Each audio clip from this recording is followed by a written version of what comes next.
దేవునికి స్తోత్రములండి. ఆత్మీయ సహోదరులందరికీ యేసుక్రీస్తు నామములో హృదయపూర్వక వందనములు. ప్రార్థన చేసుకుందామండి. ప్రార్థన చేసుకుని స్టార్ట్ చేసుకుందాం. ప్రార్థన. మమ్మల్ని మిక్కిలిగా ప్రేమించిన మా ప్రియ పరలోకపు తండ్రి, మీ ఘనమైన ఉన్నతమైన మహోన్నతమైన నామానికి కృతజ్ఞతాస్తుతులు స్తోత్రాలు చెల్లిస్తున్నాం. అవును దేవా, ఇప్పటి వరకు మీ కృపాసనలో మమ్మల్ని భద్రపరిచి కాచి కాపిన విధానికి మీకే కృతజ్ఞతాస్తుతులు స్తోత్రాలు. తండ్రి, మీరు మాకు అనుగ్రహించిన పరిశుద్ధ గ్రంథంలో నుంచి దేవా కొన్ని వాక్యాలు మేము పరిశీలిస్తుండగా మీ ఆత్మజ్ఞానాన్ని అనుగ్రహించండి. ఆత్మ సంబంధమైన సంగతులతో సరిచూసుకున్నట్టు కృప చూపించి ప్రతి విషయం ద్వారా మీకే ఘనత మహిమ ప్రభావాలు పొందుకోమని ముందున్న సమయం అంతా మీ చేతులకు అప్పచెప్తూ ఈ ప్రార్థన మీ ప్రియకుమారుడు మా ప్రభును రక్షకుడైన యేసుక్రీస్తు వారి పరిశుద్ధమైన నామంలో ప్రార్థన అడిగి వేడుకుంటున్నాను. పరలోకమందున మా కన్న తండ్రి, ఆమెన్. ప్రభువు నందు ప్రియ పరిశుద్ధ దేవుని కుమారులారా, దేవుని కుమార్తెలారా, మీ అందరికీ మన ప్రభును రక్షకుడైన యేసుక్రీస్తు వారి పరిశుద్ధమైన నామంలో వందనములు, శుభములు.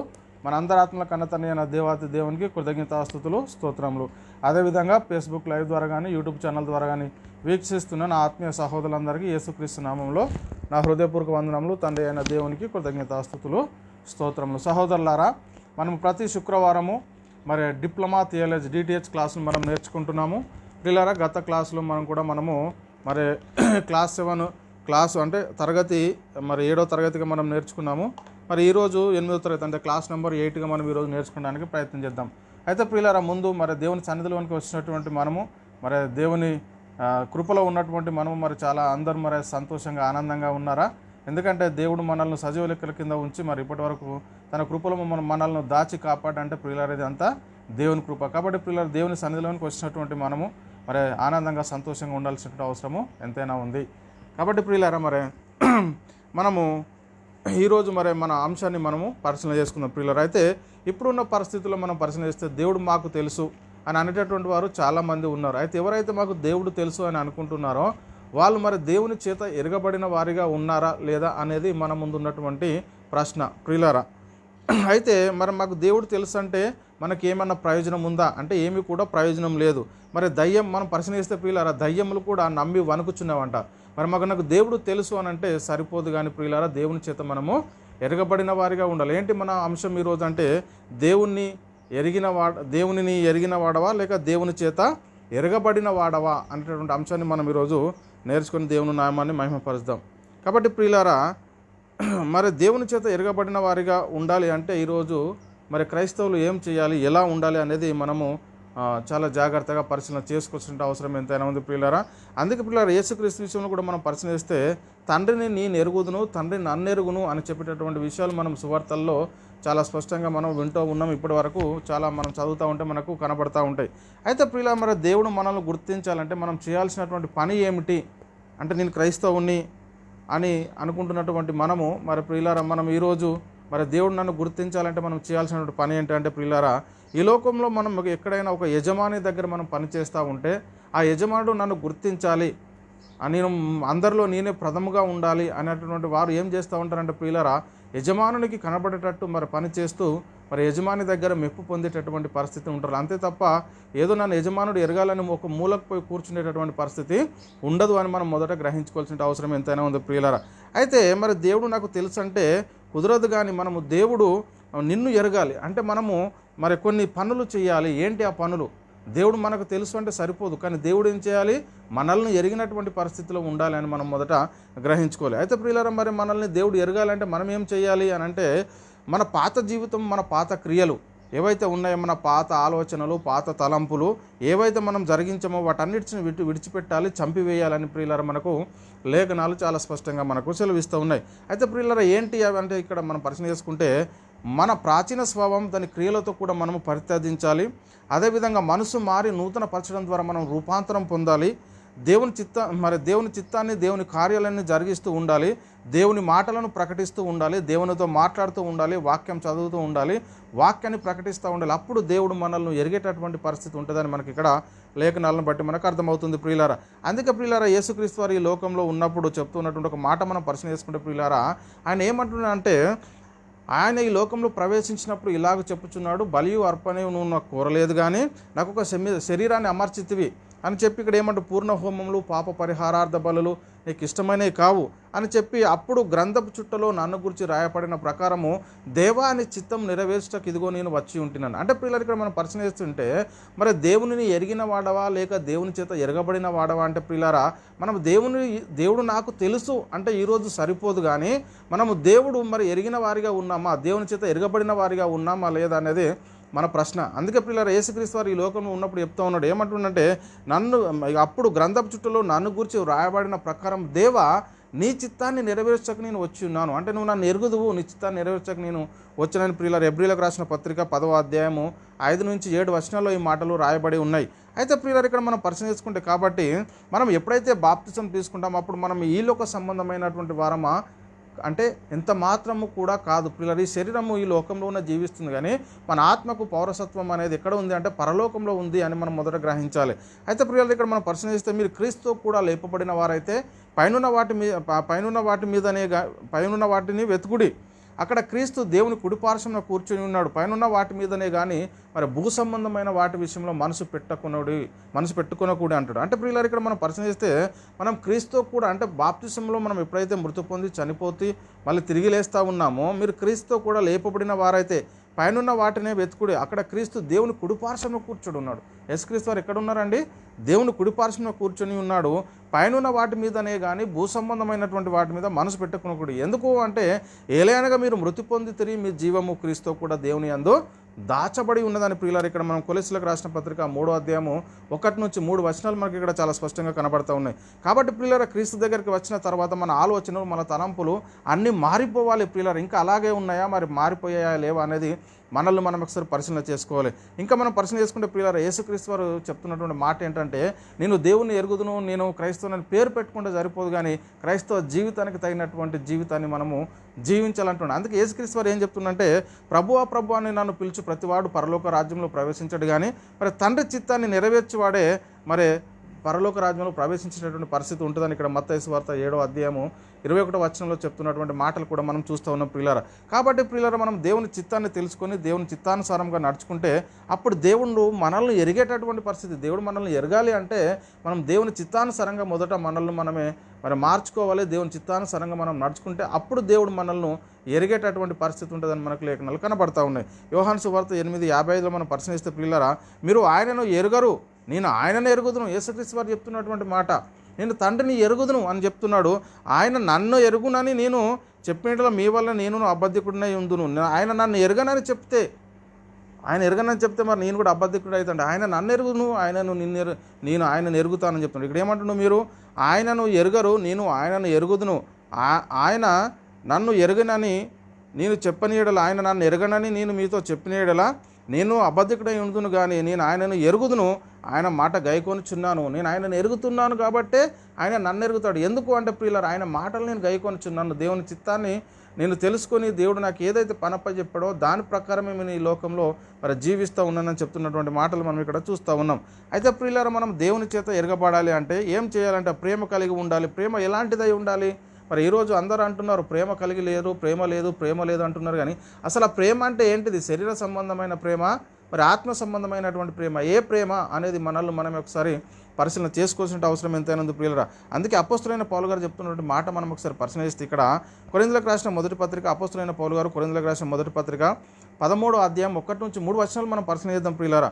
మనుషుల భాషలతోనూ దేవదూతల భాషలతోనూ నేను మాట్లాడినను ప్రేమ లేని వాడైతే మ్రోగు కంచును గనగనలాడు తాళంనై ఉందును. అంటే ప్రేమ లేకపోతే ఏమి కూడా ప్రయోజనం లేదు. మనుషుల భాషతో కానీ దేవదూతల భాషతో కానీ నేను ఎలా మాట్లాడినా కానీ ప్రేమ లేకపోతే నాకు ఏం కూడా ప్రయోజనం లేదంటాడు. అయితే ప్రియులారా ప్రవచించు కృపావరం కలిగి మర్మములు అన్నీ జ్ఞానం అంతా ఎరిగిన వాడనైనను కొండలను పెకిలింపగల పూర్ణ విశ్వాసం గల వాడనైనను ప్రేమ లేని వాడనైతే నేను వ్యర్థునడును. బీదల పోషణ కొరకు నా ఆస్తి అంతా ఇచ్చినను కాల్చబడుటకు నా శరీరము అప్పగించినను ప్రేమ లేని వాడనైతే నాకు ప్రయోజనమేమి. మరి ఈరోజు శరీర సంబంధమైనటువంటి ప్రేమ కాదు, ఏమంటుండు బీదల పోషణ కోసం నా ఆస్తి అంతా ఇచ్చిన కానీ మరి కాల్చబడుటకు మరి నా శరీరాన్ని అప్పగించిన కానీ మరి ప్రేమ లేని వాడనైతే నాకు ఏమి ప్రయోజనం అంటే ప్రేమ అంటే ఈరోజు శరీర సంబంధమైనది కాదు, ఆత్మ సంబంధమైనది. ఒక ఆత్మను బ్రతికించడం విషయంలో మనం ప్రేమ కలిగి ఉండాలని లేఖనాలు మనకు చాలా స్పష్టంగా సెలవిస్తూ ఉన్న ప్రియులరా. కాబట్టి ప్రియుల దేవుని చిత్తం జరిగిస్తే దేవుని చేత ఎరగబడతాం. అందుకే యేసుక్రీస్తు వారు ఏమని ఎరగాలి, దేవుని యొక్క చిత్తాన్ని మనం గ్రహించాలి అని అంటే దేవుని యొక్క ఆలోచనలు బట్టి మనము ఈ లోకంలో జీవించాలంటే మొదట యేసుక్రీస్తు వారిని ఏమన్నా అంటే యేసుక్రీస్తు వారిని ఎరుగుట విషయంలో ఈరోజు మేము క్రైస్తవులు అని పేరు పెట్టుకుంటున్నటువంటి వారు చాలామంది తప్పిపోతున్నట్టుగా మనకు కనబడుతుంది. ఎందుకంటే ప్రియులారా, యేసుక్రీస్తు వారినే తండ్రి ఆయన అబ్బా అనేటటువంటి పరిస్థితిని మనం చూస్తూ ఉన్నాం. కానీ లేఖనాలు ఏం చెప్తా ఉన్నాయంటే ఇక్కడ యోహాను సువార్త 17:3లో అద్వితీయ సత్యదేవుడవైన నిన్నును నీవు పంపిన యేసుక్రీస్తుని ఎరుగుటయే నిత్యజీవం. అయితే ప్రియులారా, తండ్రి అయిన దేవుణ్ణి తండ్రిగా ఎరగాలి, ఆయన పంపగా వచ్చినటువంటి కుమారునిగా ఎరగాలి. అందుకే ప్రియులారా, ఇక్కడ అద్వితీయ సత్యదేవుడవైన నిన్నును నువ్వు పంపిన యేసుక్రీస్తుని ఎరుగుటయే నిత్య జీవము. అంటే పిల్లలు మనకు ఈరోజు నిత్య జీవం కావాలంటే తండ్రి అయిన దేవుణ్ణి తండ్రిగా ఎరగాలి, కుమారుడైనటువంటి యేసుక్రీస్తు వారిని కుమారునిగా ఎరగాలి. అంతే తప్ప కుమారున్నే తండ్రి అని ఈరోజు ఎవరైతే బోధిస్తూ ఉన్నారో, ఎవరైతే అంటూ ఉన్నారో ప్రియులరా, మరి వాళ్ళు దేవుని చిత్తాన్ని నెరవేరుస్తూ ఉన్నారా లేదా ఒకసారి ఆలోచన చేయండి ప్రియులరా. ఎలాంటి పరిస్థితిలో ఉన్నారు మీరు? ఇంకా మనం పరిశీలన చేసుకుంటే యోహాను గారు రాసిన మొదటి పత్రిక 2:22-23లో కూడా యేసు క్రీస్తు కాడని చెప్పువాడు తప్ప ఎవడు అబద్ధికుడు, తండ్రిని కుమారుని ఒప్పుకుని వీడే క్రీస్తు విరోధి అంటాడు. ఈరోజు తండ్రిని తండ్రిగా గుర్తించట్లేదు, కుమారునిగా గుర్తించట్లేదు. అంటే యేసుక్రీస్తునే తండ్రి, పరిశుద్ధాత్ముడు, ఆయనే త్రియేకుడు, త్రిత్వంలో ఏకత్వము, ఆయన అవతారాలని చెప్పుతూ బోధిస్తూ మరి అనేక మందిని అసత్యం వైపు నడిపిస్తున్నారు. అందుకే అద్వితీయ సత్యదేవుడు అయిన నిన్నును నీవు పంపిన యేసుక్రీస్తుని ఎరుగుటయే నిత్య జీవము. యేసుక్రీస్తు కాడని చెప్పువాడు తప్ప ఎవడబద్ధికుడు, తండ్రిని కుమారుని ఒప్పుకొనని వీడే క్రీస్తు విరోధి. ఈరోజు క్రీస్తు విరోధులు ఎవరంటే తండ్రిని తండ్రిగా గుర్తించట్లేదు, కుమారునిగా గుర్తించినటువంటి వారే క్రీస్తు విరోధులు. మరి కుమారుణ్ణి ఒప్పుకొనిన ప్రతివాడు తండ్రిని అంగీకరించేవాడు. కుమారుడని ఎవరైతే ఒప్పుకుంటారో వాళ్ళు తండ్రిని అంగీకరించేవాడు అంటాడు. ఆ తండ్రిని ఇక్కడ కుమారుణ్ణి ఒప్పుకొనని ప్రతివాడును తండ్రిని అంగీకరించేవాడు కాడు. ఎవరైతే కుమారుని ఒప్పుకొన్నారో వాడు తండ్రిని అంగీకరించినటువంటి వాడు కాడు. కుమారుని ఒప్పుకొనివాడు తండ్రిని అంగీకరించేవాడు. ఎవరైతే మరి యేసుక్రీస్తు కుమారుడు, తండ్రి అయిన దేవుడు వీరిద్దరూ వేరు అని ఎవరైతే నమ్ముతారో మరి వారిలో మరి దేవుని ప్రేమ నిలిచి ఉండేటటువంటి పరిస్థితి, మరి దేవుడు వారిని ఎరిగేటటువంటి పరిస్థితి. అందుకే కుమారుణ్ణి ఒప్పుకొనని ప్రతి వాడును తండ్రిని అంగీకరించేవాడు కాడు. కుమారుని ఒప్పుకొనివాడు తండ్రిని అంగీకరించేవాడు. కుమారుని ఒప్పుకోలే, తండ్రిని తండ్రిగా గుర్తించేటటువంటి పరిస్థితి మనకు ఉండాలి ప్రియులారా. ఇంకా మనం పరిశీలిస్తే అపోస్తలుడైన పౌలు గారు తెస్సలోనికలకు రాసిన మొదటి పత్రిక 1:4 ఏలయనగా దేవుని వలన ప్రేమింపబడిన సహోదరులారా, మీరు ఏర్పరచబడిన సంగతి అనగా మా సువార్త మాటతో మాత్రం గాక శక్తితోనూ పరిశుద్ధాత్మతోనూ సంపూర్ణ నిశ్చయితతోనూ మీ వద్దకు వచ్చిన సంగతి మాకు తెలియను అంటే ఏలైనా దేవుని వలన ప్రేమింపబడిన సహోదరులారా అంటున్నాడు ప్రియులారా. చూడండి మన పరిస్థితి ఎలా ఉంది ఈరోజు. అయితే బోధ ఎలా ఉండాలి, మరి మనం ప్రకటించే బోధ ఎలా ఉండాలంటే ఇక్కడ పౌలు గారు చెప్తున్నారు. తెస్సలోనికలకు రాసిన మొదటి పత్రిక 2:1-8 మనం పరిశీలిస్తే ప్రియులారా, సహోదరులారా, మీ యొద్ద మా ప్రవేశం వ్యర్థం కాదని మీరు ఎరిగినట్టు మేము ఫిలిప్పులో ముందు శ్రమపడి అవమానం నొంది ఎంతో పోరాటంతోనూ దేవుని సువార్తను మీకు బోధించుటకై మన దేవుని యందు ధైర్యం తెచ్చుకుంటామని మీకు తెలియను. ఎలాగనగా మా బోధ కపటమైనది కాదు. ఎలా ఉండాలట బోధ? మా బోధ కపటమైనది కాదు, అపవిత్రమైనది కాదు, మోసకరమైనది కాదు, కానీ సువార్తను మాకు అప్పగించుటకు యోగ్యులమని దేవుని వలన ఎంచబడిన వారమై మనుషులను సంతోషపెట్టేవారం కాక మన హృదయంలో పరీక్షించి దేవునినే సంతోషపెట్టిన వారమై మరి బోధించుచున్నాము. మన హృదయములను మరి ఎరిగినటువంటి దేవుణ్ణి సంతోషపెట్టేవారుగా ఉన్నామని చెప్తున్నటువంటి మాటలు మనము ఇక్కడ చూస్తూ ఉన్నాం. మీరు ఎరిగి ఉన్నట్టు మేము ఇచ్చకపు మాటలైనను ధనాపేక్షను కప్పిపెట్టు వేషంనైనను ఎన్నడూ వినియోగింపలేదు. ఇందుకు దేవుడే సాక్షి. మరి మేము క్రీస్తు యొక్క అపోస్తులమై ఉన్నందున అధికారం చేయుటకు సమర్థులమై ఉన్నను. మీ వలనే కానీ ఇతరుల వలనే కానీ మనుషుల వలన కలుగు ఘనతను మేము కోరలేదు అని చెప్తున్నటువంటి మాటలు కూడా మనం చూస్తూ ఉన్నాం. చూడండి ప్రియులారా, అయితే స్తన్యమిచ్చు తల్లి తన సొంత బిడ్డలను గారవించినట్లుగా మేము మీ మధ్యను సాధులమై ఉంటిమి. మీరు మాకు బహుప్రియులై ఉంటుంది గనక మీ అందు విశేష ఆపేక్ష గలవారమై దేవుని సువార్తను మాత్రం కాక మా ప్రాణములు కూడా ఇచ్చుటకు సిద్ధపడి ఉంటిమని చెప్తున్నటువంటి మాటలు మరి కనబడతా ఉన్నాయి. అయితే స్తన్యమిచ్చు తల్లి తన సొంత బిడ్డలు ఎలా గారవిస్తుందో అలాగే ఉన్నటువంటి పరిస్థితిని ఇక్కడ మరి పౌలు గారు చెప్తా ఉన్నారు ప్రియులారా. అయితే కాబట్టి ప్రియులారా, మరి అపోస్తులు దేవుని చేత ఎరగబడిన వారుగా ఉన్నారు గనక దేవుని చిత్తాన్ని వారు గ్రహించినట్టుగా మనం బైబిల్ గ్రంథంలో చూస్తూ ఉన్నాం. ఇక్కడ కొరింథీయులకు రాసిన 2వ పత్రిక అపోస్తలుడైన పౌలు గారు కొరింథీయులకు రాసిన 2వ పత్రిక 12, 14, 15 ఇదిగో ఈ 3వసారి మీ యొద్దకు వచ్చటకు సిద్ధంగా ఉన్నాను. వచ్చినప్పుడు మీకు భారంగా ఉండను, మీ సొత్తును కాదు మిమ్మల్నే కోరుచున్నాను అంటున్నాడు. ఇక్కడ పిల్లలు తల్లిదండ్రుల కొరకు కాదు, తల్లిదండ్రులే పిల్లల కొరకు ఆశ కూర్చోబెట్టిన వాళ్ళను కదా. కాబట్టి నాకు కలిగినది యావత్తు మీ ఆత్మల కొరకు బహు సంతోషంగా వేయపరచదను. నన్ను నేనే వేయపరచుకోదును. నేను మిమ్మల్ని ఎంతగా ఎక్కువగా ప్రేమించుచున్నానో అంత తక్కువగా మీరు నన్ను ప్రేమించుతారు అని చెప్పేటటువంటి పరిస్థితిని మనం చూస్తూ ఉన్నాం. చూడండి ప్రియులారా, మన ప్రేమ ఎలా ఉండాలి ఈరోజు? శరీర సంబంధమైనటువంటి ప్రేమలు ఉంటే మనకేం కూడా ప్రయోజనం లేదు. కానీ అంటే ఉండొద్దని కాదు, అదే కాదు, ఆత్మ మొదట మన మెయిన్ ఉద్దేశం ఏంటంటే ఆత్మ రక్షించబడటము. అందుకే బీదల పోషణ కోసం నా ఆస్తి అంత ఇచ్చినను, కాల్చబడటకు నా శరీరం ఇచ్చిన ప్రేమ లేని వాడినైతే నేను వెడుతున్నాడని పౌలు గారు చెప్తున్నటువంటి మాటలు మనం చూసాం ప్రియులారా. అయితే ఇక్కడ మనం పరిశీలిస్తే కాబట్టి ఇప్పుడు ఎప్పుడైనా క్రీస్తు దగ్గరికి వచ్చి బాప్తిసం తీసుకున్న మనము ఆ తర్వాత ఏం చేయాలంటే దేవుని చేత ఎరగబడాలంటే దేవుని పనిలో మనం ఉండాలి, దేవుని కార్యాలు జరిగించాలి, వాక్యాన్ని ప్రకటించాలి. ఎప్పుడైతే బాప్తిసం తీసుకున్నా అంటే సరిపోదు, కానీ మనం దేవుని కార్యాలు దేవుని చిత్తాన్ని మనం ఈ లోకంలో జరిగించే వారిగా ఉండాలని లేఖనాలు చదివిస్తున్నాయి. అయితే ప్రియులారా, దేవుని చేత ఎరగబడిన వారికి ఎవరైతే ఎరగబడ్డారో కొద్దిమంది గురించి బైబిల్లో రాయబడి ఉంది. నేను మరి దేవునిని ఎరిగిన వాడవా లేక దేవుని చేత ఎరగబడిన వాడవా అంటే ప్రియులారా, దేవుడు నాకు తెలుసు అంటే మనకి ఏం కూడా ప్రయోజనం లేదు. కానీ దేవుని చేత మనం ఎరగబడాలి. మరి దేవుని చేత ఎరగబడిన వారు బైబిల్ గ్రంథంలో కొద్దిమంది ఉన్నారు, చాలామంది ఉన్నారు. మనం కొద్ది మాటలు మనం పరిశీలన చేసుకోవడానికి మనము ప్రయత్నం చేద్దాం. ఇక్కడ అబ్రహాం గురించి మనం పరిశీలిస్తే ప్రియులారా, అబ్రహాం గారి యొక్క విశ్వాసం ఏంటంటే ఆయన దేవుని స్నేహితుడని మరి పేరు కలిగి ఉన్నటువంటి పరిస్థితిని మనం చూస్తున్నాం. చూడండి ప్రియులారా, దేవుని స్నేహితుడు అంటే దేవుని చిత్తాన్ని నెరవేర్చిన వాడే దేవుని స్నేహితుడు అవుతాడు. అంతే తప్ప పేరు పెట్టుకుని నేను దేవుణ్ణి నాకు తెలుసు అంటే ఏమి కూడా ప్రయోజనం లేదు. అదేవిధంగా మనం పరిశీలన చేసుకుంటే నాకు ఒక ముఖ్యమంత్రి తెలుసు, నాకు ఒక ప్రధానమంత్రి తెలుసు అంటే ఏం కూడా ప్రయోజనం లేదు. మరి ఆయనకు నువ్వు తెలిస్తేనే ప్రయోజనము, అది మొదట మనం గ్రహించుకోవాలి.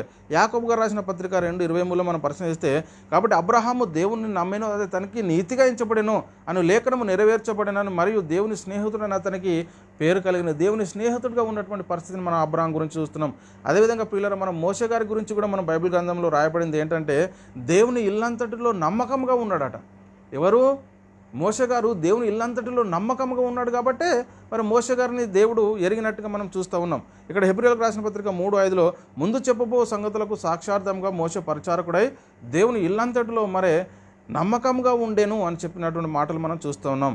ఇంకా మనం పరిశీలిస్తే ప్రియులారా, దావీదు గురించి కూడా బైబిల్లో రాయబడింది ఏంటంటే ప్రియులారా, ఆయనను నేను యెషయా కుమారుడైన దావీదును కనుగొంటిని, అతడు నా ఇష్టానుసారుడైన మనుషుడు, అతడు నా ఉద్దేశములన్నీ నెరవేర్చునని చెప్పాను. నా ఇష్టానుసారమైన మనుషుడు, ఎందుకంటే నా ఉద్దేశం నెరవేర్చేవాడు ఇతడే, అతని హృదయాన్ని నేను ఎరిగాను అని చెప్తున్నటువంటి మాటలు చూడండి ప్రియులారా. మనం దేవుణ్ణి ఎరిగామని చెప్పుకుంటున్నాం, కానీ మరి దేవుని చేత ఎరగబడిన వారిగా ఉన్నామా లేదా అనేది మనల్ని మనం పరిశీలన చేసుకోవాలి.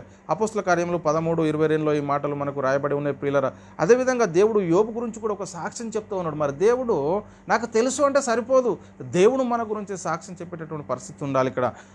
ఇక్కడ యోబు గురించి చెప్తున్నటువంటి మాట ఏంటంటే అతడు యథార్థపరుడును న్యాయవంతుడునై దేవుని యందు భయభక్తులు కలిగి చెడుతనం విసర్జించిన వాడు భూమి మీద అతని వంటి వాడు ఎవడునూ లేడు అంటాడు. చూడండి, ఈ మాటలు ఎవరో పక్కపొంటలు చెప్తున్నటువంటి మాటలు కాదు ప్రియులారా, దేవుడు మాట్లాడుతూ ఉన్నాడు యోబు గారి గురించి. ఏమంటున్నాడు ఇక్కడ? అతడు యథార్థపరుడును న్యాయవంతుడును దేవుని యందు భయభక్తులు కలిగి చెడుతనము విసర్జించిన వాడు భూమి మీద అతని వంటి వాడు ఎవడు లేడు అని చెప్తున్నటువంటి మాటలు మనం చూస్తూ ఉన్నాం.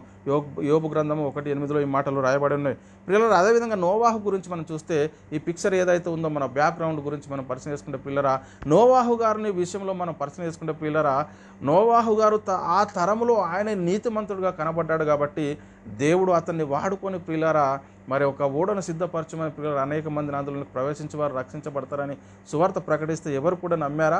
అంటే దేవుడు నాకు తెలుసు అంటే సరిపోదు, కానీ మనము దేవుని చేత ఎరగబడాలి. ఇక్కడ మనం పరిశీలిస్తే యెహోవా ఈ తరములో నీవే నా ఎదుట నీతిమంతుడిపై ఉండుట చూచితిని అని సాక్ష్యం ఇస్తూ ఉన్నాడు. ఎవరి గురించి? నోవాహు గురించి. చూడండి, అందుకే ప్రియులారా ఆ ఓడను సిద్ధపరిచి మరి ప్రకటించాడు. ఎవరైతే ఇందులోనికి వస్తారో మరి రక్షించబడతారంటే ఎవరు కూడా అతని మాట మరి వినరు బాబా. అతని కుటుంబంతో పాటు 8 మంది మాత్రమే మరి ఆ నీటి ద్వారా రక్షించబడ్డారని మనకు అర్థమవుతుంది. కాబట్టి పిల్లలు ఒకసారి ఆలోచన చేయండి, దేవుడు మనల్ని వాడుకోవాలి అని అంటే దేవుడు నాకు తెలుసు అంటే సరిపోదు, కానీ మనము దేవుని చేత ఎరగబడిన వారిగా ఉండాలి. అందుకే ఇక్కడ నోవాహు గురించి యెహోవా ఈ తరములో నీవే నా ఎదుట నీతిమంతుడిపై ఉండుట చూస్తున్నాడు. దేవుడే సాక్ష్యం చెప్తా ఉన్నాడు, నువ్వు ఈ తరంలో నా ఎదుట నీతిమంతుడవు అని. ఆదికాండం 7:1లో ఈ మాటలు రాయబడి ఉన్నట్టుగా మనం చూస్తూ ఉన్నాం ప్రియులారా. అదేవిధంగా హెబ్రీ 11లో కూడా మనకు కనబడతా ఉంటే మోషే గారి గురించి ఇంకా అద్భుతమైన వివరణ. అయితే ప్రియులారా ఇంకా ఇలా దేవుడు అనేక మంది గురించి సాక్ష్యం చెప్పాడు. కొత్త నిబంధనలో అపోస్తలుల గురించి, పౌలు గారి గురించి, ఇలా ఉన్నటువంటి ప్రవక్తల గురించి, కొత్త నిబంధన ప్రవక్తల గురించి అందరి గురించి చెప్పాడు. ఇంకా వాటి చెప్పుకుంటూ పోతే మనకు టైం సరిపోదు. కాబట్టి ప్రియులారా అలా ఆలోచన చేయండి, అర్థం చేసుకుని ఏంటి అంటే ప్రియులారా మనము దేవుణ్ణి ఎరిగామని చెప్పుకుంటే సరిపోదు, కానీ మనము దేవుని చేత ఎరగబడిన వారిగా ఉండాలి. కాబట్టి ప్రియులారా అనేక మంది సాక్ష్యం చెప్తే మరి మనకు సరిపోదు, కానీ దేవుడు మనకు సాక్ష్యం చెప్పేటటువంటి పరిస్థితుల్లో మనం ఉన్నామా? దేవుని చేత ఎలాంటి సాక్ష్యం కలిగి ఉన్నాం మనము? ఒకసారి ఆలోచన చేయండి ప్రియులారా. మనల్ని మనం పరిశీలన చేసుకోవాలి ప్రియులారా. ఇప్పటి వరకు దేవుని చేత ఎరగబడిన వారి గురించి మనం చూసాము. మరి దేవుని చేత విసర్జించబడిన వారు, దేవుని ఎరగని వారి గురించి కూడా కొన్ని లేఖనాలు ఉన్నాయి. వాటి గురించి కూడా మనం చూద్దాం ప్రియులారా. ఇక్కడ మొదట మనం పరిశీలన చేసుకుంటే ఏశావు విషయంలో మనం పరిశీలన చేస్తే ప్రియులారా, ఒక్క పూట కూటి కొరకు తన జ్యేష్ఠత్వపు హక్కును అమ్మివేసిన మరి భ్రష్టుడైనను వ్యభిచారి అయినను ఉండేమని జాగ్రత్తగా చూసుకున్నాడు అంటారు. చూడండి, ఒక్క పూట కూటి కోసం తన జ్యేష్ఠత్వపు హక్కుని అమ్మివేశాడట ఏశావు. మరి అలాంటి భ్రష్టుడైనను వ్యభిచారి అయినను ఉండేమని జాగ్రత్తగా చూసుకున్నాడు. హెబ్రీయులకు రాసిన పత్రిక 12, 16, 17. మరి ఆ తర్వాత ఏశావు ఏం చేశాడంటే, ఏశావు ఆ తర్వాత ఆశీర్వాదం పొందగోరి కన్నీళ్లు విడిచుచు దానికోసము శ్రద్ధతో వెతికినను మారు మనసు పొంద అవకాశం దొరకక విసర్జించబడినని ఎరుగుదు. మరి మన పరిస్థితి ఎలా ఉంది? మరి మారు మనసు పొందక మరి విసర్జించబడేటటువంటి పరిస్థితి ఉంటే ఈరోజు నిన్ను నీవే పరిశీలన చేసుకొని మరి దేవునికి ఇష్టంగా నడుచుకునేటటువంటి పరిస్థితి ఉండాలి ప్రియులారా. ఏశావు ఆ తర్వాత ఆశీర్వాదం పొందగోరి కన్నీళ్ళు విడిచి శ్రద్ధతో వెతకండి, ఏం కూడా ప్రయోజనం లేనటువంటి పరిస్థితి. కాబట్టి ఇంకా మనం పరిశీలిస్తే ప్రియులారా, ఫిలిప్పీయులకు రాసిన పత్రిక 3, 18, 19లో కూడా మరి ఎలా నడుచుకుంటున్నారట? అనేకులు క్రీస్తు శిలువకు శత్రువులుగా నడుచుకొనిచున్నారు. వీరిని గురించి మీకు అనేక పర్యాంపులు చెప్పి ఇప్పుడు నువ్వు ఏడ్చుచూ చెప్తున్నాను, వారి నాశనమే వారి అంతం, వారి కడిపే వారి దేవుడు అట ప్రియులారా. మరి ఎలాంటి పరిస్థితులు ఉన్నారు? వారు తమ సిగ్గుపడవలసిన సంగతులు యందు అతిశయపడుచున్నారు, భూ సంబంధమైన వాటి అందే మనసు ఉంచుచున్నారు. ఈరోజు దేవుడు నాకు తెలుసు దాని దేవుని దగ్గరికి వచ్చిన పరిస్థితుల్లో మరి ఈ లోక సంబంధమైనటువంటి కడుపు గురించే భూ సంబంధమైన వాటి గురించి మనం వెతికితే మనకి ఏమి కూడా ప్రయోజనం లేదు. ఎందుకంటే అనేకులు క్రీస్తు శిలువకు శత్రువులుగా నడుచుకునేటటువంటి పరిస్థితి ఉందని మరి దేవుడు మాట్లాడుతూ ఉన్నాడు పిల్లలు. చాలా జాగ్రత్త. రోమిలకు రాసిన పత్రిక 14, 15లో కూడా దేవుని రాజ్యము భోజనము పానము కాదు, కానీ నీతియు సమాధానమును పరిశుద్ధాత్మ యందలి ఆనందంనై ఉన్నది. కాబట్టి పిల్లల దేవుని రాజ్యము మరి ఏమంటుండు?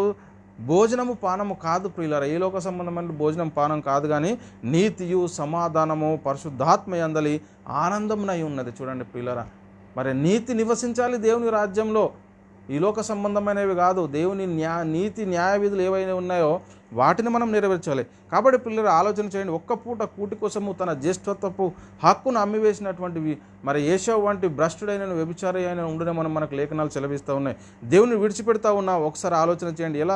ఏంటి నీ పరిస్థితి ఎలా ఉంది పిల్లలు? అందుకే ఏశావు ఆ తర్వాత ఆశీర్వాదం పొందగోరి మరి కన్నీళ్లు విడిచి దానికోసం శ్రద్ధతో వెతికినను మారు మనసు పొందే అవకాశం దొరకక విసర్జించబడ్డాడు. హెబ్రీయులకు రాసిన పత్రిక 12, 15లో ఈ మాటలు రాయబడి ఉన్నాయి. మన పరిస్థితి ఎలా ఉంది? కయ్యోను గురించి కూడా మనం రాయబడి ఉన్నది మనం ఒకసారి పరిశీలిస్తే పిల్లరా, వాడు దుష్టుని సంబంధి తన సహోదరుని చంపాడు. చూడండి, మన క్రియలు ఎలా ఉన్నాయట? మన క్రియలే దుష్టుని క్రియలు. అందుకే చెప్తున్నాడు ఇక్కడ, వాడు దుష్టుని సంబంధి తన సహోదరుని చంపిన వాడు అతను ఎందుకు చంపాను అదే చెప్తున్నాడు. తన క్రియలు చెడ్డవియో తన సహోదరుని క్రియలు నీతి గలవై ఉండటం కాబట్టే కదా అంటాడు. అంటే తన క్రియలు చెడ్డవి, తన సహోదరుని క్రియలు మంచివి. ఆ మంచి క్రియలను బట్టి అతన్ని చంపేశాడు. చూడండి ప్రియులరా, తన క్రియలు చెడ్డవి, తన సహోదరుని క్రియలు నీతి గలవైనాయి ఉండను గనుకనే కదా అతన్ని చంపాడు అని చెప్తున్నటువంటి మాటలు మనం చూస్తాం. చూడండి ప్రియులరా, మన క్రియలు ఎలా ఉన్నాయి? ఈరోజు దేవుడు నాకు తెలుసు అని అంటే ప్రియులరా ఏమి కూడా ప్రయోజనం లేదు. కానీ దేవుని చేత ఎరగబడిన వారిగా మనం ఉండాలని లేఖనాలు సెలవిస్తూ ఉన్నాయి ప్రియులారు. చాలా జాగ్రత్త. యోహాను గారు రాసిన మొదటి పత్రిక 3:12లో మనం కయ్యూను వంటి వారమై ఉండరాదు, వాడు దుష్టుని సంబంధి తన సహోదరుని చంపిన వాడు అతను ఎందుకు చంపాను? తన క్రియలు చెడ్డవి, తన సహోదరుని క్రియలు నీతి గలవై ఉండుటే వాటిని కదా అంటాడు. చూడండి ప్రియులారు, మన పరిస్థితి ఎలా ఉంది? ఎలాంటి పరిస్థితులు? అదేవిధంగా యేసుక్రీస్తు వారు కూడా యూదులతో ఒక మాట చెప్తున్నాడు. ఏం మాట అంటే ప్రియులారు, ఇక్కడ మీరు ఎలా నా మాటలు గ్రహింపకున్నారు, మీరు మీ తండ్రిగా నా బోధ విననేరకుండటం వల్లనే కదా. అంటే వినేటటువంటి పరిస్థితి, ఏ బోధ వినాలో కూడా ఈరోజు తెలియనటువంటి పరిస్థితుల్లో ఉన్నారు. ఇక్కడ యోహాను సువార్త 8:43-44 వచనాలు మనం పరిశీలిస్తే ప్రియులారా, మీరు ఎలా నా మాటలు గ్రహింపకున్నారు, మీరు నా బోధ విననేరకుండటం వల్లనే కదా. ఏం బోధ వింటున్నారో అర్థం కానటువంటి పరిస్థితిలో ఉన్నారు. మీరు మీ తండ్రి యొక్క అపవాది సంబంధులు, మీ తండ్రి దురాశలు నెరవేర్చుకోరుచున్నారు. ఆది నుండి వాడు నరహంతకుడై సత్యమందు నిలిచినవాడు కాదు. చూడండి ప్రియులారా, ఆది నుండి వాడు నరహంతకుడైట సత్యమందు నిలిచినవాడు కాడు, వాని అందు సత్యమే లేదు అంటున్నాడు ప్రియులారా. చూడండి, వాని అందు సత్యం లేదు, వాడు అబద్ధం అయినప్పుడు తన స్వభావం అనుసరించి మాట్లాడును, వాడు అబద్ధకుడును అబద్ధానికి జనకుడు. మరి పిల్లలు మనకు దేవుడు తెలుసు అంటే మనము ఎలాంటి పరిస్థితుల్లో ఉన్నాం ఒకసారి పరిశీలన చేసుకోండి. మోషేను ఎదిరించిన వారి గురించి కూడా బైబిల్ గ్రంథంలో చాలా స్పష్టంగా రాయబడింది. అపోస్తలుడైన పౌలు గారు తిమోతికి చెప్తున్నాడు. తిమోతికి రాసిన 2వ పత్రిక 8:3లో ఎన్నే ఎంబ్రే అనువారు మోషేను ఎదిరించినట్లు మీరును చెడిన మనసు కలిగి విశ్వాస విషయంలో భ్రష్టులై సత్యంను ఎదిరింతురు. చాలామంది ఉన్నారు. మరి నన్ను కూడా ఎదిరించారు, మరి జాగ్రత్త అని పౌలు మరి తిమోతికి చెప్తూ ఉన్నాడు. యన్నే ఎంబ్రే అను వారు మోషను ఎదిరించినట్లు వీరును చెడిన మనసు కలిగి విశ్వాస విషయంలో భ్రష్టులై సత్యంను ఎదిరించేటటువంటి పరిస్థితిని. ఈరోజు సత్యం చెప్తే ఎవరి చెవులకు కూడా ఎక్కట్లేదు, దురద చెవులు కలిగి ఉన్నారు చాలామంది. ఎందుకంటే ప్రియులారా, సత్యం అవసరం లేదు, కానీ ఈలోక సంబంధమైన ఆశీర్వాదాలు కడుపు గురించి చెప్తే చాలా మట్టుకు సంతోషంగా వెళ్ళేటటువంటి పరిస్థితి ఉంది. కానీ చచ్చిపోతే నిత్య నరకానికి పోతావు, నువ్వు ఆత్మను రక్షించుకోమని చెప్తే ఈరోజు అనేక మంది మరి ఎవరికి కూడా వినేటటువంటి పరిస్థితి లేదు. దురద చెవులు అట, మందమైన వారి చెవులు లేఖనాలు సెలవిస్తున్నాయి ప్రియులారా. కాబట్టి ఆలోచన చేయండి. కాబట్టి ప్రియులారా, మనం ఎలా ఉన్నాము? దేవుని చేత ఎరగబడిన వారిగా ఉన్నామా లేమా? మన పనులు ఎలా ఉన్నాయి? దేవుని చిత్తానుసారంగా ఉన్నామా లేమా? ఇప్పటి వరకు ప్రియులారా, దేవుని చిత్తాన్ని జరిగించిన పరిస్థితి ఉందా లేదా? ఒకసారి ఆలోచన చేయండి. మరి దేవుని ఇష్టాన్ని జరిగించని వారి పరిస్థితి కూడా చూసాము. అయితే మరి దేవుని ఇష్టాన్ని జరిగించిన వారి పరిస్థితి ఏంటి? దేవుని చేత ఎరగబడిన వారు చూడండి ప్రియులారా, మరి దేవుడు వాడుకున్నాడు. మరి దేవుని ఇష్టానుసారంగా నడుచుకునే వారిని మరి దేవుడు విసర్జించినటువంటి పరిస్థితి చూడండి. మన పరిస్థితి ఎలా ఉంది? మనము ఏ గ్రూప్లో ఉన్నాము? మరి ఇటువైపు ఉన్నామా అటువైపు ఉన్నామా? నీతిమంతుల గ్రూప్లో ఉన్నామా అనీతిమంతుల గ్రూప్లో ఉన్నామా? ఏ గ్రూప్లో ఉన్నామా అనేది మనల్ని మనమే పరిశీలన చేసుకోవాలి ప్రియులారా. దేవుని చిత్తానుసారంగా లేక దేవునికి ఇష్టానుసారంగా ఉన్నామా లేమని ఒకసారి మనల్ని మనమే పరిశీలన చేసుకోండి ప్రియులారా. దేవుడు మన గురించి ఏం సాక్ష్యం ఇస్తాడు? ఒకసారి మన గురించి ఒకవేళ సాక్ష్యం చెప్పాలి అంటే దేవుడు ఏం సాక్ష్యం ఇస్తాడు అనేది ఒకసారి మనల్ని మనమే పరిశీలన చేసుకోవాల్సిన అవసరం ఎంతైనా ఉంది ప్రియులారా. యేసుక్రీస్తు ఒక మాట చెప్తా ఉన్నాడు యూదులతో, నేను మిమ్మల్ని ఎరుగుదును, దేవుని ప్రేమ మీలో లేదు అంటాడు. మనం దేవుని ఎరిగిన వారము, నాకు దేవుడు తెలుసు అని చెప్తే మనకు ఏమి కూడా ప్రయోజనం లేదు. అందుకే ఆ రోజు కూడా ప్రియులారా యేసుక్రీస్తు వారి యూదులతో అంటుండు, నేను మిమ్మల్ని ఎరుగుదును, దేవుని ప్రేమ మీలో లేదు. మీరు చెప్తా ఉన్నారు దేవుడు మాకు తెలుసు, అబ్రహాం మాకు తండ్రి, దేవుడు మాకు తెలుసు అంటున్నారు, కానీ దేవుని ప్రేమ మీలో లేదు అంటున్నాడు. యోహాను సువార్త 5:42. మరి అపోస్తుల విషయంలో మనం పరిశీలిస్తే ప్రియులారా, అపోస్తులు వాళ్ళు ఏం జరిగించారంటే ఇక్కడ మనకు చెప్తారు. అపోస్తుల కార్యములు 19:13-16 అప్పుడు దేశ సంచారులను మాంత్రికులనైన కొందరు యూదులు పౌలు ప్రకటించు యేసు తోడు మిమ్మును ఉచ్చాటన చేయుచున్నాను మాట చెప్పి దయ్యములను పట్టిన వారి మీద ప్రభువైన యేసు నామమున ఉచ్చారటకు పూనుకొనిరి. అప్పుడు ఏమైంది? యూదుడైన స్కేవాయాను ఒక ప్రధాన యాజకుని కుమారులు 7 అలాగూ చేయుచుండ్రి. అందుకు ఆ దయ్యములు, నేను యేసును ఎరుగుదును, పౌలును కూడా ఎరుగుదును, కానీ మీరు ఎవరైనా అడగగా ఆ దయ్యములు పట్టినవాడు ఎగిరి వారి మీద పడి వారిలో 2 లొంగదీసి గెలిచెను. అందుచేత వారు దిగంబరులై గాయములు తగిలి ఆ ఇంటి నుండి పారిపోయారు. చూడండి పిల్లరా, చెప్తా ఉన్నారు ఇక్కడ, మేము కూడా క్రీస్తుని ఎరిగాని అబద్ధ బోధ చేస్తూ ఉంటే దయ్యములు వారిని లొంగ తీసుకున్నట్టుగా మనం చూస్తూ ఉన్నాం. స్కేవయాను కుమారులు. మరి ఎలాంటి పరిస్థితి? మనకు తెలుసు అంటే సరిపోదు, తెలుసు అంటే ఎంత మాత్రం కూడా సరిపోయేటటువంటి పరిస్థితి లేదు ప్రియులారా. మనము దేవుని నమ్మాము, దేవుడు నాకు తెలుసు అంటే సరిపోదు, కానీ దేవుని చేత ఎరగబడిన వారిగా ఉన్నామా లేదా అని మనల్ని మనం ఒకసారి పరిశీలన చేసుకోండి. దేవుడు తెలుసు అంటే మరి ఎంత మాత్రం కూడా సరిపోదు. యాకోబు పత్రిక 2:19 మనం మీరు 24 వచనాలు పరిశీలిస్తే ప్రియులారా, దేవుడు ఒక్కడని నువ్వు నమ్ముచున్నావు, అలాగూ నమ్ముట మంచిది. దేవుడు ఒక్కడని నువ్వు నమ్ముచున్నావు, అలాగ నమ్ముట మంచిదే. దయ్యములు నమ్మి వణుకుచున్నావట. మరి దయ్యములు కూడా నమ్మి వణుకుచున్నవి. వ్యర్థుడా, క్రియలు లేని విశ్వాసము నిష్ఫలమైనదని తెలుసుకొని కోరుచున్నావు. క్రియలు లేకపోతే నీ విశ్వాసము నిష్ప్రయోజనం అంటున్నాడు పిల్లరా. మన పితరుడైన అబ్రహాము తన కుమారుడైన ఇస్సాకును బలిపీఠం మీద అర్పించినప్పుడు అతడు క్రియల వలన నీతిమంతుడైన తీర్పు పొందలేదా? విశ్వాసం అతని క్రియలతో కూడా కార్యసిద్ధి కలగజేయననియో క్రియల మూలంగా అతని విశ్వాసం పరిపూర్ణమైనదని గ్రహించుచున్నాము కదా. క్రియలు ఉండాలి. తెలుసు అంటే సరిపోదు, పేరు పెట్టుకుంటే సరిపోదు, ఆ పేరుకు తగ్గ క్రియలను మనం మనలో జరిగించాలి ప్రియులారా. కాబట్టి అబ్రహాము దేవుని నమ్మిన అతనికి నీతిగా ఎంచబడెను, అనులేఖనము నెరవేర్చబడెను, మరియు దేవుని స్నేహితుడైన అతనికి పేరు కలిగను. మనుషుడు విశ్వాసం మూలము మాత్రమే కాక క్రియల మూలమున నీతిమంతుడని ఎంచబడినని మీరు దీనివల్ల గ్రహించితిరి. కాబట్టి ప్రియులారా, దేవుడు తెలుసు అని నీవు చెబితే మరి ఆయన చిత్తాన్ని నెరవేర్చకపోతే ఏంటి నీ పరిస్థితి అంటే ఇక్కడ చెప్తున్నాడు. తీతుకు రాసిన పత్రిక 1:16 మనం పరిశీలిస్తే ప్రియులారా, దేవుని ఎరుగుదమని వారు చెప్పుకుందరు, కానీ అసహ్యులను అవిధేయులను ప్రతి సత్కార్య విషయంలో భ్రష్టులై ఉండి తమ క్రియల వలన ఆయనను ఎరగమన్నట్టు ఉన్నారు. మరి అలాంటి పరిస్థితిలో ఉన్నామా? నాకు దేవుడు తెలుసు అని మరి ఆయనను ఎరగనట్టుగా ఉంటే నీకు ఏమి కూడా ప్రయోజనం లేదు ప్రియులారా. నాకు దేవుడు తెలుసు అంటే ఏం ప్రయోజనం లేదు. మన క్రియలు ఎలా ఉన్నాయి? ప్రతి సత్కార్య విషయంలో మరి భ్రష్టులై ఉండేటటువంటి పరిస్థితి ఉందా? మరి దేవుని ఇష్టానుసారంగా జీవించేటటువంటి పరిస్థితి ఉందా? కాబట్టి ప్రియులారా, దేవుడు మాకు తెలుసు అంటే సరిపోదు, కానీ మన క్రియల వలన దేవుణ్ణి మనము తెలియజేయాలి. యేసుక్రీస్తు వారు చెప్తా ఉన్నారు లూకాసు వార్త 3:8-9 మారు మనసుకు తగిన ఫలములు ఫలించుడి అంటాడు. ఏంటంటే మారు మనసుకు తగిన ఫలాలు ఫలించుడు. అబ్రహాము మాకు తండ్రి అని మీలో మీరు అనుకొనొచ్చు మొదలు పెట్టుకునవద్దు. దేవుడు ఈ రాళ్ల వలన అబ్రహాము పిల్లలు పుట్టించగలనని మీతో చెప్పుదును. ఇప్పుడే గొడ్డలి చెట్టు వేరున ఉంచబడి ఉన్నది గనుక మంచి ఫలములు ఫలించిన ప్రతి చెట్టును నరకబడి అగ్నిలో వేయబడుతుంది. ఇప్పటికి కూడా సమయం ఉంది. సమయాన్ని నువ్వు సద్వినియోగం చేసుకోకపోతే మరి గొడ్డలి చెట్టు వేరున ఉంచబడి ఉన్నదట. ఇప్పుడు నరకమునికి దగ్గరలో ఉన్నావు. ఒకవేళ నీ అంతం వచ్చినా లోకాంతం వచ్చినా మరి నిత్య నరకానికి వెళ్ళేటటువంటి పరిస్థితి. అందుకే మంచి ఫలములు మంచి ఫలములు ఫలింపని ప్రతి చెట్టు నరకబడి మరి అగ్నిలో వేయబడుతుందట. మరి నీ పరిస్థితి, మన క్రియలు ఎలా ఉన్నాయి, మన నీతి ఫలాలు ఫలిస్తూ ఉన్నామా లేమా అనేది ఒకసారి మనమే పరిశీలన చేసుకోవాలి. అదేవిధంగా ప్రియులరా, అగ్రిప్ప రాజు దగ్గర పౌలు గారు ఒక మాట చెప్తున్నాడు. ఏంటి అంటే అపోస్తల కార్యములు 26:19-20 కాబట్టి అగ్రిప్ప రాజా, ఆకాశం నుండి కలిగిన ఆ దర్శనమునకు నేను విధేయుడను కాక మొదట దమస్కలోని వారిని, యెరూషలేములోని యూదయ దేశమంతటను, ఆ తర్వాత అన్యజనులను వారు మారు మనసు పొంది దేవుని తట్టు తిరిగి మారు మనసుకు తగిన క్రియలు చేయవలనని ప్రకటించుచుంటిని. నువ్వు మారు మనసు పొందితే మాత్రం సరిపోదు. అపోస్తలులు ఏం ప్రకటించారు? మీరు మారు మనసు పొందితే సరిపోదు, మారు మనసుకు తగినటువంటి క్రియలు మీరు ఫలించాలి అని చెప్పినటువంటి మాటలు కూడా మనకి ఇక్కడ చాలా స్పష్టంగా అద్భుతంగా బైబిల్ గ్రంథంలో కనబడుతున్నాయి. కాబట్టి పిల్లల మారు మనసుకు తగిన ఫలాలు ఫలించాలి. ఎందుకంటే దేవుడు ఆ అజ్ఞాన కాలం మందు చూసి చూడనట్టుగా ఊరుకున్నాడు. కానీ ఇప్పుడైతే అందరూ అంతటా మారు మనసు పొందాలని కోరుకుంటున్నటువంటి పరిస్థితిని మనం చూస్తూ ఉన్నాం. మరి ఇంకా కూడా నాకు దేవుడు తెలుసు అని చెప్పుకుంటే ఏమి కూడా ప్రయోజనం లేదు. దేవుని చేత ఎరగబడితేనే తప్ప నాకు దేవుడు తెలుసు అని అందరు చెప్పుకుంటారు. దయ్యములు కూడా నమ్మి వణుకుతున్నవి. వ్యర్థుడా, క్రియలు లేని విశ్వాసము నిష్ప్రయోజనం అని ఎరగవా అంటాడు. మరి మన పరిస్థితి ఎలా ఉందో ఒకసారి పరిశీలన చేసుకోండి పిల్లలు. చాలా జాగ్రత్త. పేతురు గారు రాసిన 2వ పత్రిక 3:9 కొందరు ఆలస్యమని ఎంచుకున్నట్లు ప్రభు తన వాగ్దానం గురించి ఆలస్యం చేయవాడు కాడు, కానీ ఎవడును నశింపవాలని ఇచ్చేయింపక అందరూ మారు మనసు పొందవాలని కోరుచు మీ ఎడల దీర్ఘ శాంతం గలవాడై ఉన్నాడు. మరి అందరూ అంతటా మారు మనసు పొందాలని దేవుని యొక్క ఆలోచన. ఆ విషయం బట్టి ప్రియులారా మన ఎడల దీర్ఘ శాంతం కలిగి ఉన్నాడు. మరి మన పరిస్థితి ఎలా ఉంది? కాబట్టి ప్రియులారా మారు మనసుకు తగిన ఫలాలు ఫలించకపోతే ఏం జరుగుతుందంటే ప్రియులారా ప్రకటన గ్రంథంలో రాయబడి ఉంది.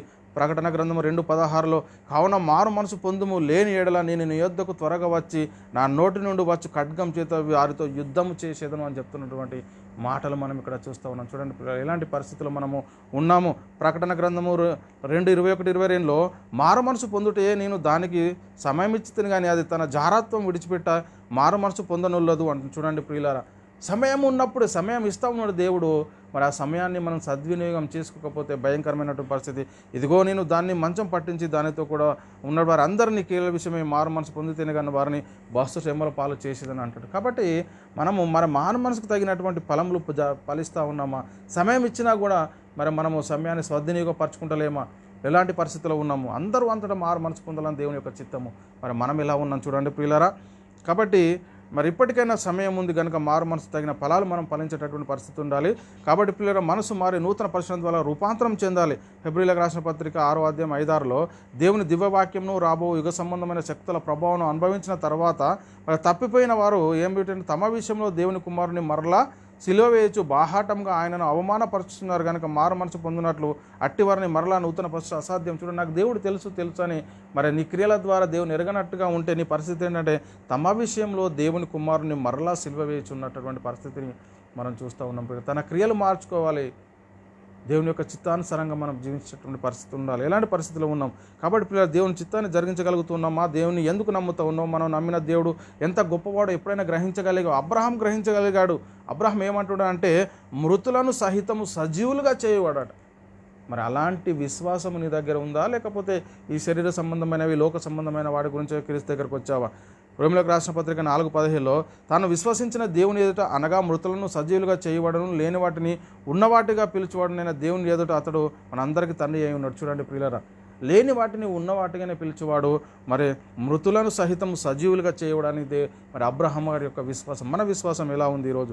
మోషే కూడా దేవుని ఎలా నమ్మాడంటే ఐగుప్తు ధనం కంటే క్రీస్తు విషయమైనటువంటి నింద గొప్ప భాగ్యమని ఎంచుకొని అల్పకాల పాపభోగం అనుభవించట కంటే మరి దేవుని ప్రజలతో శ్రమ అనుభవించడం మేలని యోచించి ఫరో యొక్క కుమారుడిని అనిపించుకుంటూ ఒప్పుకోలేదు. ఏలయనగా అతడు ప్రతిఫలంగా కలగబో బహుమానమందు దృష్టి ఉంచాడు.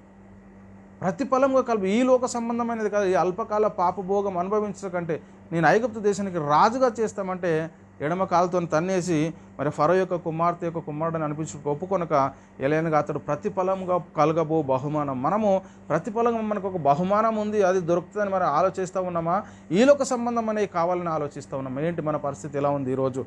అందుకే పౌలు గారు కూడా ఒక మాట చెప్తున్నటువంటి పరిస్థితిని మనం చూస్తే, అపొస్తలుడైన పౌలు గారు తిమోతికి రాసిన 2వ పత్రిక 1:12లో, ఈ హేతు చేత ఈ శ్రమలను అనుభవించుచున్నావు కానీ నేను నమ్మిన వాని ఎరుగుదును గనుక సిగ్గుపడను, నేను ఆయన అప్పగించిన దానిని రాబోచున్న ఆ దినం వరకు ఆయన కాపాడగలను రూఢిగా నమ్ముకొనిచున్నాను అంటాడు. నేను నమ్మిన వాడిని ఎరుగుదును గనుక సిగ్గుపడను అంటున్నాడు. మరి ఈరోజు సిగ్గుపడతా ఉన్నావా? దేవుడు నాకు తెలుసా అని వాక్యాన్ని ప్రకటిస్తలేవా? సిగ్గుపడతా ఉన్నావా? ఎలాంటి పరిస్థితిలో ఉన్నావు? ఇంకా కూడా నువ్వు మరి దేవుని చిత్తానుసారంగా లేకపోతే నీ పరిస్థితి ఏంటి? కాబట్టి ప్రియులరా, ప్రభువులోకి వచ్చిన తర్వాత మన విశ్వాస జీవితం ఎలా ఉందో ఒకసారి పరిశీలన చేయండి. అయితే ప్రియులరా, మన విశ్వాసం జీవితం గురించి ఒక ఉదాహరణ మనం పరిశీలన చేసుకుంటే, ఒక 2 కొండల మధ్య జలపాతం మీద ఒక వ్యక్తి తాడు కట్టాడు. ఆ తాడు కట్టి ఈ చివరి నుంచి ఆ చివరికి వెళ్తూ ఉన్నాడు. ప్రజలందరూ వచ్చి చూస్తూ ఉన్నారు. ఈ చివరి నుంచి ఆ చివరికి, ఆ చివరి నుంచి ఈ చివరికి నడుతున్నారు. అందరూ సపోర్ట్లు కొడుతూ ఉన్నారు. అలాంటి పరిస్థితుల్లో ఆయన ఒక మాట అన్నాడు. ఏంటంటే, నేను ఒక వ్యక్తిని నా భుజాల మీద కూర్చోబెట్టుకొని ఈ చివరి నుంచి ఆ చివరకు, ఆ చివరి నుంచి ఈ చివరకు తీసుకురాగలని మీరు నమ్ముతూ ఉన్నారంటే, ఎస్ మేము నమ్ముతూ ఉన్నామని అనేక మంది చెప్పారు. ఆయన ఏమన్నాడంటే, సరే ఒకరు రాండి, నేను భుజాల మీద ఎక్కించుకొని అటు ఈ నుంచి అటు ఈ చివరి నుంచి ఆ చివరకు, ఆ చివరి నుంచి ఈ చివరకు తీసుకొస్తానంటే ఎవరు కూడా ముందుకు వెళ్ళలేటువంటి పరిస్థితి. మేము నమ్ముతున్నామని చెప్తా ఉన్నారు, కానీ విశ్వాసం ఉంచినటువంటి పరిస్థితిని మనం చూస్తున్నాం. అందులో ఒక చిన్న బాలుడు చేతుల బట్టి నేను వస్తానంటే ఆ బాలుని అతను ఎక్కించుకొని ఈ చివరి నుండి ఆ చివరకు, ఆ చివరి నుండి ఈ చివరకు మరి తీసుకొచ్చాడు. తీసుకొచ్చిన తర్వాత మళ్ళీ కిందికి దించిన తర్వాత వాళ్ళందరూ అడుగుతూ ఉన్నారు ఆ బాబును, ఎందుకు నీకు భయమే లేదా? మేము ఎవరూ వెళ్ళలేం కదా, నువ్వు ఎందుకు అక్కడికి వెళ్ళావంటే, అతడు నా తండ్రి మీద నాకు ఆ విశ్వాసం ఉంది, నన్ను కాపాడగలడని. మరి ప్రియులరా, మరి తండ్రి నిన్ను కాపాడగలడని రూఢిగా నమ్ముచున్నావా? ఈ లోక సంబంధమైన వాటి విషయంలో పడిపోతూ ఉన్నావా? చూడండి, తండ్రి మీద ప్రేమ నీకు నమ్మకం ఉంటే దేవుడు సమస్త కార్యాలు జరిగిస్తాడు. మరి నీ పరిస్థితి ఎలా ఉంది? ఒక కుమారుడు మరి తన తండ్రి మీద పెట్టుకున్నటువంటి ప్రేమ చూడండి. అందరూ మేము నమ్మామని కొడుతూ చప్పట్లు కొట్టరు, కానీ సమయం వచ్చేటప్పటికి ఎవరు కూడా మరి ముందుకు వెళ్ళినటువంటి పరిస్థితి. ఆ బాలుడు వెళ్ళాడు, ఆ తండ్రి మీద నమ్మకం ఉన్నది కాబట్టి. మరి మన పరిస్థితి ఎలా ఉంది? నాకు దేవుడు తెలుసు అంటే సరిపోదు, మరి దేవుని చేత ఎరగబడాలి, దేవుని క్రియలు మనలో జరగాలి. కాబట్టి పిల్లరా, మన ఆత్మను కన్న తండ్రి అయిన దేవుని మీద మనకు ఎంత మట్టుకు నమ్మకం ఉంది ఒకసారి ఆలోచన చేయండి. అపొస్తలుడైన పౌలు గారు తెస్సలోనికీయులకు రాసిన 1వ పత్రిక 4:1-5లో, మెట్టుకు సహోదరులారా, మేము ప్రభు అయిన యేసు ద్వారా మీకు ఇచ్చిన ఆజ్ఞను మీరు ఎరుగుదురు కాగా మీరు ఇలాగూ నడుచుకునే వాళ్ళని దేవుని సంతోషపరచవలను మా వలన నేర్చుకున్న ప్రకారంగా మీరు నడుచుకొనిచున్నారు. ఆ విషయంలో మీరు అంతకంతకు అభివృద్ధి పొందవాలని మిమ్మల్ని వేడుకొని ప్రభు అయిన యేసునందు హెచ్చరించుచున్నాను. అభివృద్ధి పొందాల్సిన అవసరం ఉంది. క్రీస్తు దగ్గరకు వచ్చిన తర్వాత ఉన్నది ఉన్నట్లుగానే ఉంటే సరిపోదండి. మన పుట్టిన పిల్లలు కాలంకరణ చేయంకరణ వారి యొక్క అభివృద్ధి జరగట్లేదనుకో, వారు క్రమకేలైన అంటే సమయానికి అనుకూలంగా వారు పెరగట్లేదనుకో, ఎదుగుదల కనబడట్లేదనుకో, మనకెంత చింత విచారం ఉంటుందో ప్రియులారా. అదేవిధంగా దేవుడు మన విషయంలో కోరుకుంటున్నాడు. ఆయనకు తగినట్టు మనం నడుచుకోకపోతే ఆయన మన విషయంలో కూడా చింతిస్తూ ఉన్నటువంటి పరిస్థితి ప్రియులారా. కాబట్టి పరిశుద్ధతయును ఘనతయందును తన ఘటమును ఎట్లు కాపాడుకునే వాళ్ళను అది ఎరిగి ఉండవాలని దేవుని చిత్తం. మన ఘటాన్ని కాపాడుకోవాలి. ఈ మాటలు ప్రియులారా తెస్సలోనికీయులకు రాసిన 1వ పత్రిక 1:4-1-5 మనకి మాటలు రాయబడి ఉంటాయి. కాబట్టి ప్రియులారా, యాకోబు పత్రికలో మనం పరిశీలన చేస్తే, ఎందుకంటే 4:15 చెప్తుండ్రు, మేలైనది చేయనెరిగి అలాగూ చేయని వారికి మరి పాపం కలుగును. మనకు తెలుసు సత్యమేదో అసత్యమేదో, నేర్చుకున్న తర్వాత ఆ సత్యాన్ని మనలో దాచిపెడితే ప్రియులారా, మరి మేలైనది చేయనెరిగి అలాగూ చేయని మనకు పాపం అంటుండే. కాబట్టి ప్రియులారా, యేసుక్రీస్తు రెండోసారి వస్తున్నాడు, రాబోతున్నాడు. మరి యేసుక్రీస్తు రెండోసారి రాబోతున్నటువంటి పరిస్థితుల్లో మన పరిస్థితి ఏంటి? మనం ఎలా ఉన్నామంటే, అపొస్తలుడైన పౌలు గారు తెస్సలోనిక సంఘానికి చెప్తున్నాడు. తెస్సలోనికీయులకు రాసిన 2వ పత్రిక 1:6-10 ప్రభు అయిన యేసు తన ప్రభువును కనపరచు దూతలతో కూడా పరలోకం నుండి అగ్ని జ్వాలల్లో ప్రత్యక్షమై దేవుణ్ణి ఎరగని వారిని మన ప్రభు అయిన యేసు సువార్తకు లోబడిన వారికి ప్రతిదండన చేయనప్పుడు మిమ్మల్ని శ్రమపరచు వారికి శ్రమ పొందుచున్న మీకు మాతో కూడా విశ్రాంతి చెప్తున్నాడు. చూడండి, మిమ్మల్ని శ్రమపరచు వారికి శ్రమపడుచున్న మీకు మాతో కూడా విశ్రాంతి అనుగ్రహించుటే దేవునికి న్యాయమే. ఆ దినమున తన పరిశుద్ధుల యందు మహిమ పరచబడుటకు విశ్వసించిన వారందరి యందు ప్రశంసించబడుచున్నకును ప్రభు వచ్చినప్పుడు అని అట్లా అంటాడు. చూడండి ప్రియులరా, అట్టివారు ఆయన సమూహము నుండి ఆయన ప్రభావమందలి మహిమ నుండి పారదోలబడి నిత్య నాశనము దండన పొందుదురు. ఏలయనగా మేము మీకు ఇచ్చిన సాక్ష్యం మీరు నమ్మితిరి. చూడండి ప్రియులారా, అంటే వచ్చేటప్పుడు ఆ యొక్క ప్రభావం ఏంటి? ఆ దినమున పరిశుద్ధుల యందు మహిమపరచబడుటకు విశ్వసించిన వారందరి యందు మరి ప్రశంసించబడుటకు ప్రభువు వచ్చినప్పుడు మనము ఎలాంటి పరిస్థితుల్లో ఉంటాం ఆ రోజుల్లో అనేది మనలో మనం పరిశీలించాలి. కాబట్టి ప్రియులారా, నీకు లోకం కావాలా, దేవుని చిత్తం నెరవేర్చడం కావాలా, ఏది కావాలి ఈరోజు అనేది ఒకసారి మనల్ని మనమే పరిశీలన చేసుకోవాలి. యాకోబు పత్రిక 4:1-4 మీలో యుద్ధములు పోరాటములు దేని నుండి కలుగుచున్నవి? మీ అవయంలో పోరాడు భోగచ్చు నుండే కదా. మీరు ఆశించున్నారు కానీ మీకు దొరకట్లేదు, నరహత్య చేదురు, మచ్చరపడుదురు కానీ సంపాదించుకోలేరు, పోట్లాడుదురు, యుద్ధం చేదురు కానీ దేవుని అడగనందున మీకేమీ దొరకట్లేదు. మీరు అడిగినను మీ భోగముల నిమిత్తం అడుగుతున్నారట. చూడండి ఎందుకోసం అడుగుతూ ఉన్నారు, మీరు అడిగినను మీ భోగముల నిమిత్తం వినియోగించటకే దురుద్దేశంతో అడుగుతున్నారు కనుక మీకు ఏదియో దొరకట్లేదు. వ్యభిచారులారా, ఈ లోక స్నేహము దేవునితో వైరమని మీరు ఎరగరా? కాబట్టి ఎవడు ఈ లోకంలో స్నేహం చేయకూడన వాడు దేవునికి శత్రువు అవుతారు. కాబట్టి పిల్లరా, ఈ లోకాన్ని ఎవరైతే స్నేహిస్తారో వారు దేవునికి శత్రువులు అయ్యేటటువంటి పరిస్థితి ఉంటుంది. కాబట్టి పిల్లలు ఆలోచన చేయండి, దేవుని ఎరిగిన వారిగా ఉన్నారా లేక దేవుని చేత ఎరగబడిన వారిగా ఉన్నారా? మన క్రియలు ఎలా ఉన్నాయి? దేవుని చిత్తాన్ని జరిగిస్తూ ఉన్నామా లేదా? ఒకసారి ఆలోచన చేయండి. దేవుడు తెలుసు అంటే సరిపోదు, కానీ దేవుని చేత మనం ఏం చేయాలండి?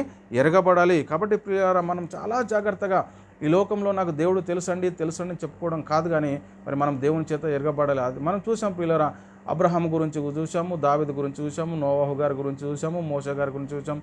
మోషే దేవుని ఇల్లంతటా నమ్మకంగా ఉన్నాడు. అబ్రహాం దేవుని స్నేహితుడు. నోవాహు గురించి చెప్తుండు, ఈ తరంలో నీవే నా ఎదుట నీతిమంతుడవు. యోబు గారి గురించి యథార్థవంతుడు, న్యాయవంతుడు, అతడి వంటి వాడు భూమిలో ఎవరు లేడు అంటాడు. మరి మన గురించి దేవుడు సాక్ష్యం చెప్పాలంటే ఏం సాక్ష్యం చెప్తాడు? నాకు దేవుడు తెలుసు అంటే సరిపోదు, కానీ దేవుని చేత మనం ఎరగబడాలి. కాబట్టి పిల్లలు ఆలోచన చేయండి, అర్థం చేసుకోండి, సత్యాన్ని గ్రహించండి. మరి మన పరిస్థితి ఎలా ఉంది?